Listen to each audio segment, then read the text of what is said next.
Hi friends, ఇటీవల ఎక్కువగా జరుగుతున్న ఒక సాధారణ మోసాన్ని స్కామ్ గురించి ఇది.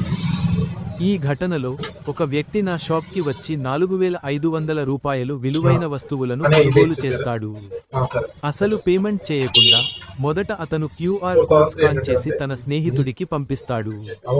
ఆ స్నేహితుడు ముందుగా రికార్డు చేసిన పేమెంట్ పూర్తయింది అనే మోసపూరిత వీడియోను పంపిస్తాడు. వీడియోలో మీరు అతను తన స్నేహితుడిని వీడియోను పంపించమని చెప్పినట్లుగా వినగలరు.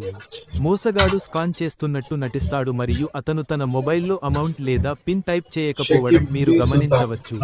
కేవలం తన స్నేహితుడి నుండి పొందిన వీడియోను ప్లే చేస్తాడు.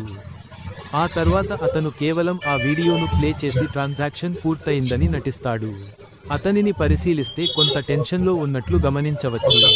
నా స్టాఫ్ ఆ సమయంలో బిజీగా ఉండడంతో కేవలం పేరు మరియు మొత్తం మాత్రమే చూశాడు కానీ పేమెంట్ని సరిగా వెరిఫై చేయలేదు.